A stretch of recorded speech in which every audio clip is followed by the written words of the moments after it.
ಕರ್ತನ ನಾಮದಲ್ಲಿ ವಂದನೆಗಳನ್ನು.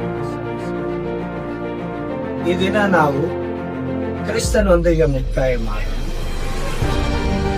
ನಾವು ಈ ದಿನದಲ್ಲಿ ದೇವರು ನಮ್ಮನ್ನು ನಡೆಸಿರುವ ಉದ್ದೇಶಗಳು, ಕೆಲವೊಂದು ವಿಷಯಗಳಲ್ಲಿ ನಮ್ಮನ್ನು ಅನೇಕ ರೀತಿಯಲ್ಲಿ ಕೇಡುಗಳು ಬಂದಿರುವ ನಮ್ಮನ್ನು ಕಾಯ್ದಿದ್ದಾರೆ.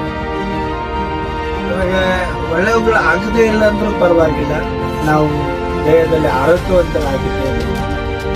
ಇವತ್ತು ಹಗಲೆಲ್ಲ ನಮ್ಮನ್ನು ನಡೆಸಿದ ದೇವರಿಗೆ ನಾವು ಕೃತಜ್ಞತೆ ಉಳ್ಳವರಾಗಿ ಆತನ ಮುಂದೆ ಬರೋಣ. ನಾವು ಆತನ ಉಪಕಾರಗಳನ್ನು ನೆನೆಸುವವರಾಗಿ ಈ ದಿನವನ್ನ ನಾವು ಮುಕ್ತಾಯ ಮಾಡೋಣ. ನಾವು ಯೋಬನ ಜೀವಿತದಲ್ಲಿ ನಾವು ನೋಡುವಾಗ ಆತನು ತನ್ನ ಮಕ್ಕಳು ದಿನ ಒಬ್ಬೊಬ್ಬರ ಮನೆಯಲ್ಲಿ ಕುಟುಂಬ ಪ್ರಾರ್ಥನೆಯನ್ನು ಮಾಡ್ತಾ ಇದ್ರು.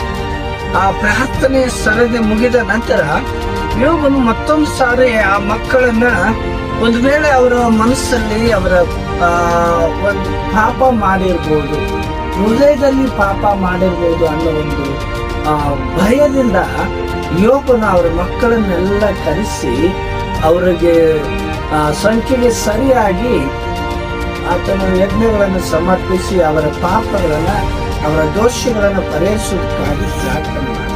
ಹಾಗಾದ್ರೆ ಇವತ್ತು ನೀವು ಈ ದಿನ ನಾನೇನ್ ಮಾಡಿದ್ದೀನಿ, ಒಂದ್ ವೇಳೆ ನನ್ನ ನಡೆಯಿಂದ, ನುಡಿಯಿಂದ, ನೋಟದಿಂದ, ಕ್ರಿಯೆಯಿಂದ, ಮಾತಾಡುವ ಮಾತಿನಿಂದ ಒಂದು ವೇಳೆ ತಪ್ಪಿರ್ಬೋದಾ ಎಂಬುದಾಗಿ ನಮ್ಮನ್ನು ನಾವು ಪರೀಕ್ಷಿಸಬಹುದು.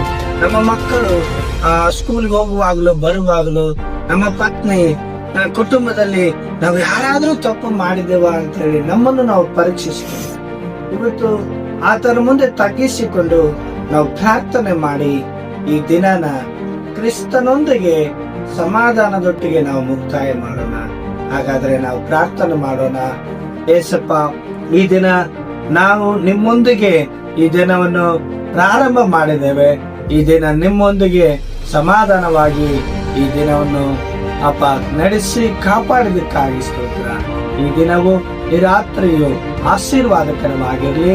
ಈ ರಾತ್ರಿಯ ಅಪ್ಪ ಎಲ್ಲ ಜಾವಗಳಲ್ಲಿ ಸುಖನಿದ್ರೆ ಕೊಟ್ಟು, ಆಲೋಚನೆ ಕೊಟ್ಟು, ನಿನ್ನ ಕೃಪೆಯಲ್ಲಿ ನಮ್ಮನ್ನ, ನಮ್ಮ ಕುಟುಂಬವನ್ನ ಮತ್ತು ಇವತ್ತು ಲೈವಲ್ಲಿ ನೋಡುವ ಎಲ್ಲರ ಕುಟುಂಬಗಳನ್ನ ಅಪ್ಪ ಸಮಾಧಾನದಿಂದ ಈ ದಿನವನ್ನು ಮುಕ್ತಾಯ ಮಾಡಬೇಕಾಗಿ ಯೇಸು ನಾಮದಲ್ಲಿ ಬೇಡ್ತೇನೆ.